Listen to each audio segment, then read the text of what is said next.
Assalamualaikum warahmatullahi wabarakatuh. Selamat pagi khususnya untuk kelas 5 SDN Parang 1. Alhamdulillah kita bisa kembali lagi dalam keadaan yang sehat walaupun dalam keadaan yang jauh pula. Hari ini Pak Muhtar mengulang materi yang minggu lalu tentang surah Al-Ma'un yang kemarin udah dikerjain tugasnya ya sama adik-adik semua. Lanjut saja untuk mempercepat waktu, kita hari ini membahas tentang memahami isi kandungan surah Al-Ma'un. Itu halaman 4 kalau yang di LKS bagian D. Yang pertama adalah arti perkata atau mufradat surat Al-Ma'un. Yang pertama adalah aro'aita, itu artinya adalah tahukah kamu. Dan yang selanjutnya adalah alladzi itu artinya yang. Dan selanjutnya adalah yukadibu, itu mendustakan. Dan yang keempat itu adalah bidin, itu dengan agama. Selanjutnya adalah fadzalika, maka itulah. Dan selanjutnya adalah yadungu, itu adalah menghardik.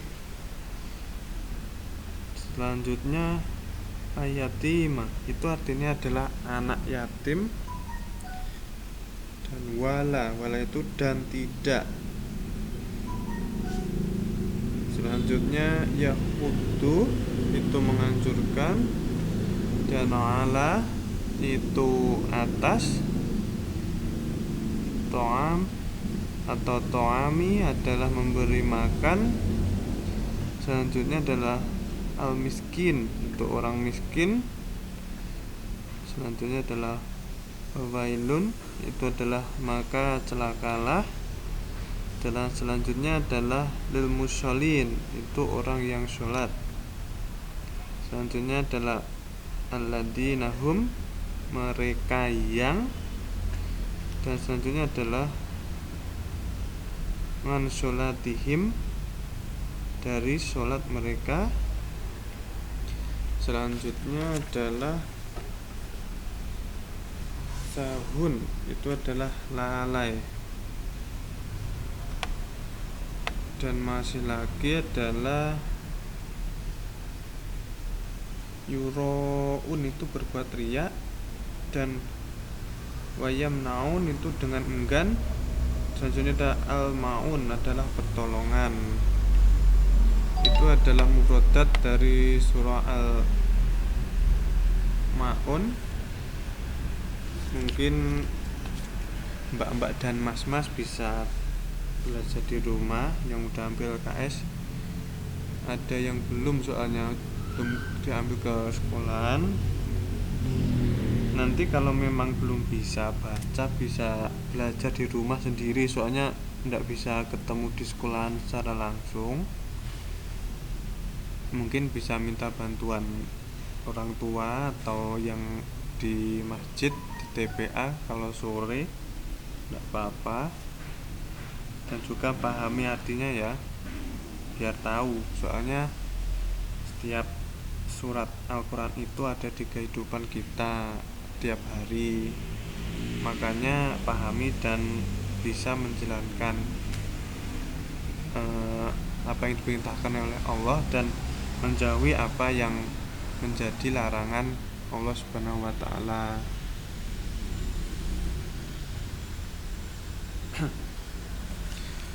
Mungkin yang kemarin belum mengumpulkan tugas, bisa dikumpulkan ke Pak Muhtar. Atau mungkin lupa, tidak mengerjain, tidak apa-apa, yang penting bisa. Tapi yang tidak mengumpulkan tidak saya nilai, atau mungkin nanti nilainya kurang, tidak optimal ya.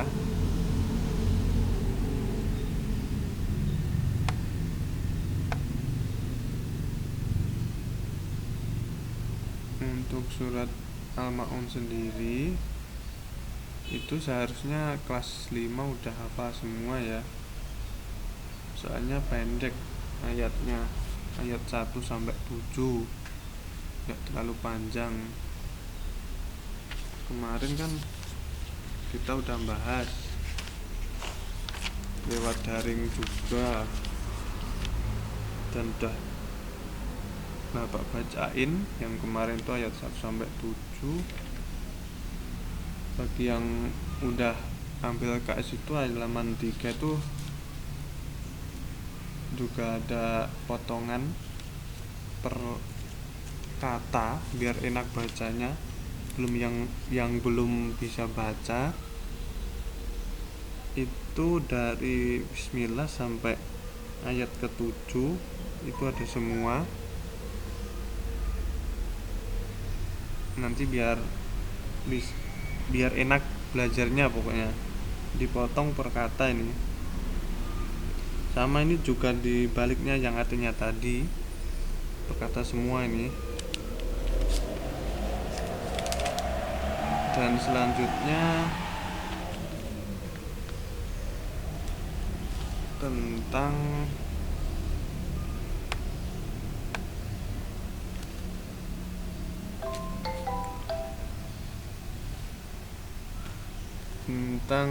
masih sama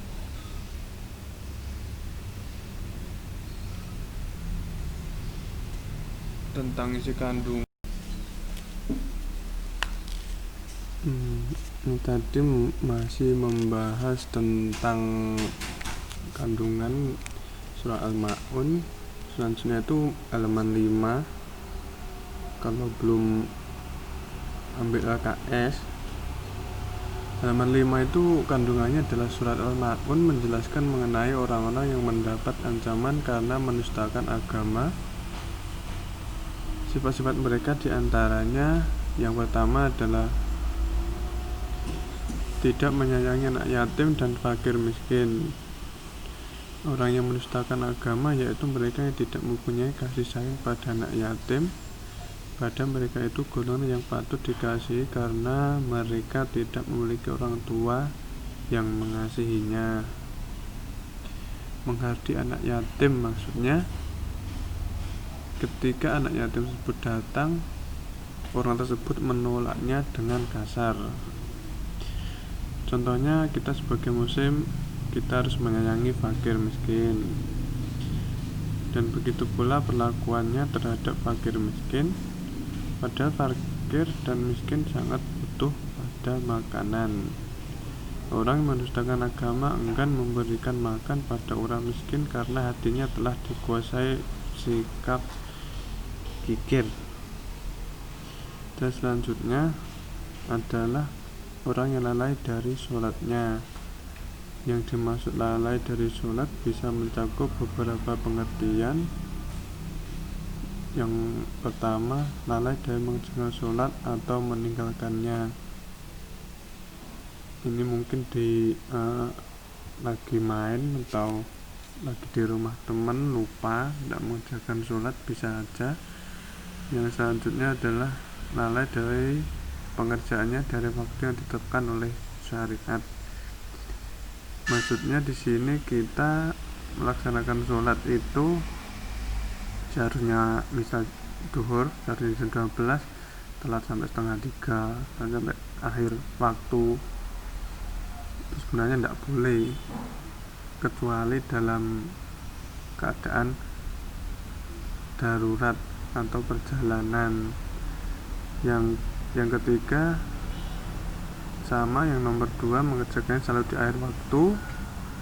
Dan yang keempat, tidak memenuhi rukun dan syarat salat sebagaimana yang diperhatikan. Misalnya contohnya ini tidak wudu atau tidak memakai pakaian yang rapi dan sopan,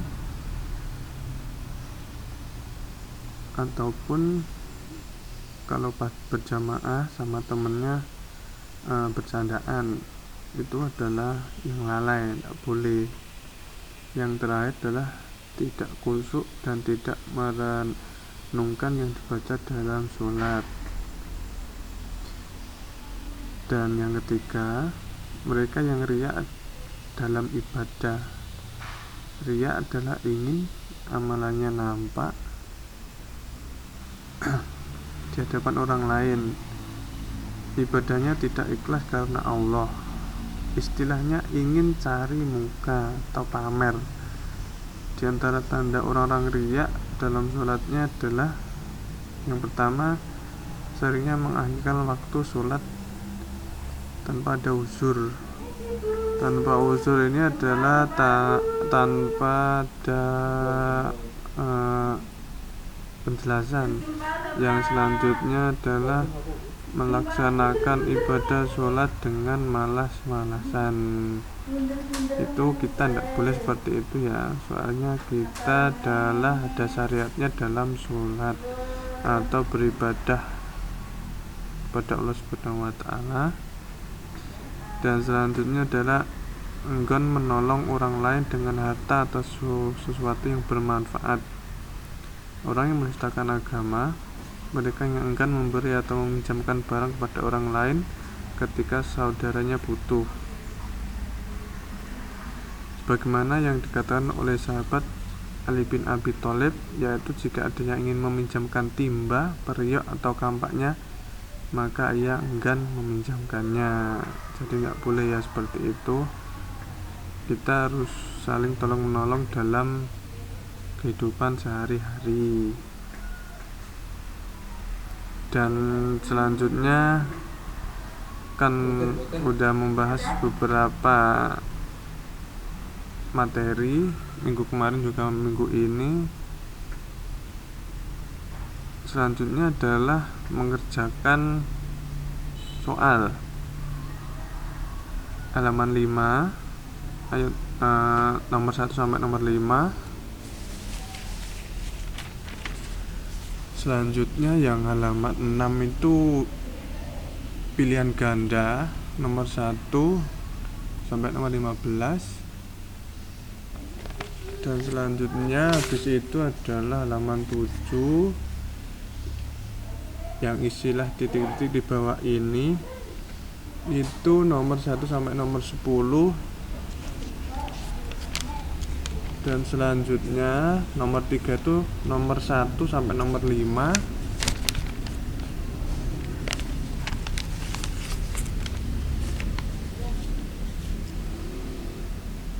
Dan yang halaman 8 itu 1 sampai nomor 5 juga minta tolong dikerjakan. Yang terakhir itu adalah mencari macam-macam hukum bacaan yang terdapat dalam surah Al-Ma'un sebagai kolom berikut. Itu ditulis nanti di buku pekerjaan ya. Nanti hasilnya bisa dikumpulkan lewat foto ke WhatsApp-nya Pak Muhtar. Mungkin untuk tugasnya 1 hari bisa jadi atau mungkin maksimal 3 hari maksimal ya, soalnya paling cepat juga nilainya paling baik.